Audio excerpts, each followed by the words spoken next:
வவுனியாவில் அரசு ஊழியரான இளம் யுவதி ஒருவர் தங்கியிருக்கும் தனியார் வாடகை வீட்டில் குளிப்பதை தொலைபேசியில் வவுனியா பல்கலைக்கழக போதனாசிரியர் ஒருவர் வீடியோ எடுக்க முயன்ற சம்பவம் ஒன்று பரபரப்பை ஏற்படுத்தியுள்ளது. வவுனியா திருநாவட்குளம் பகுதியில் உள்ள வீடு ஒன்றில் சில யுவதிகளுடன் இணைந்து தங்கியிருந்த வவுனியா பல்கலைக்கழகத்தில் ஆங்கில பிரிவில் போதனாசிரியராக பணியாற்றும் ஒருவரே இந்த மோசமான செயலில் ஈடுபட்டுள்ளார். குறித்த நபர் குழு வகுப்புகள் நடாத்தி வருகின்ற நிலையில் சம்பவ தினத்தன்று வீட்டில் கற்பித்துக் கொண்டிருந்த போது யுவதி குளியலறைக்குள் சென்று குளித்துள்ளார்.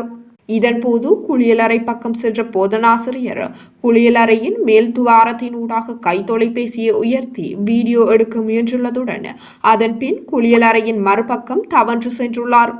இந்நிலையில் யுவதி சத்தம் கேட்டு வெளியிலிருந்து சக யுவதிகளை அழைத்த போது குறித்த போதனாசிரியர் குனிந்து ஓடியபடி வெளியேறிய காட்சிகள் வீட்டில் பொருத்தப்பட்டிருந்த CCTVயில் பதிவாகியுள்ளது.